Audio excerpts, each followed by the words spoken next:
Vejamos então o fim de Sansão e Dalila.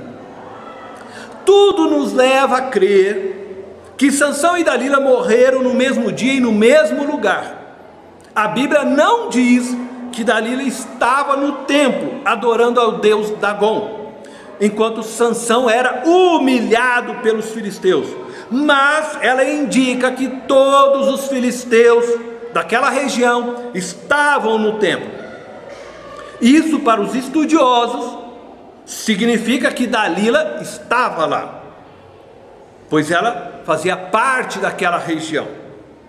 Considerando que ela estava lá, eu, Cornélio, não consigo vê-la como os romances e filmes costumam mostrá-la, arrependida de ter descoberto a fraqueza de seu inimigo e levado a se tornar o motivo da alegria de seu povo.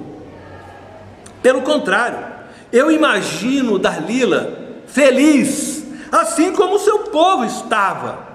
A Bíblia diz que Sansão se apaixonou por ela, mas não ela por ele. Portanto, vejamos como a Bíblia narra o fim da vida de Sansão e Dalila. Quero convidá-los a me acompanhar na leitura de Juízes, capítulo 16, verso 23 ao verso 30.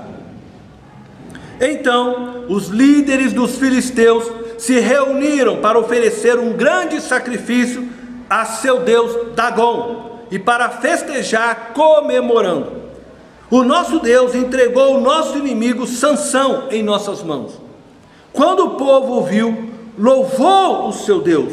O nosso Deus nos entregou o nosso inimigo, devastador da nossa terra, aquele que multiplicava os nossos mortos. Com o coração cheio de alegria, gritaram: tragam-nos Sansão para nos divertir. E mandaram trazer Sansão da prisão, e ele os divertia. Quando o puseram entre as colunas, Sansão disse ao jovem que o guiava pela mão: ponha-me onde eu possa apalpar as colunas que sustentam o templo, para que eu me apoie nelas. Homens e mulheres lotavam o templo.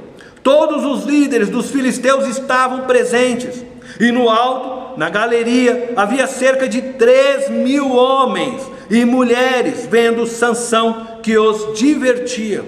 E Sansão orou ao Senhor. A oração de Sansão foi a razão de ter recuperado a sua força. A força de Sansão não estava nos cabelos. A força de Sansão, ela era dada por Deus. Então ele ora: ó soberano Senhor, lembra-te de mim. Ó Deus, eu te suplico, dá-me forças mais uma vez e faz com que eu me vingue dos filisteus por causa dos meus 2 olhos. A motivação de Sansão para destruir os filisteus me faz pensar que ele ainda possuía uma falha de caráter, que ele ainda continuava soberbo. Ele queria destruir, ferir os filisteus, porque haviam vazado os seus olhos. Seria muito mais nobre se ele tivesse feito uma oração dizendo: Senhor, dá-me forças para destruir os filisteus, para que não zombem mais do seu nome. Se nós terminássemos a leitura aqui, a impressão que teríamos é de que Sansão não havia se arrependido. Continuava ainda um homem soberbo, apesar da sua cegueira, apesar de ser motivo de chacota dos seus inimigos. Entretanto, o texto continua, e eu quero convidar você então a me acompanhar.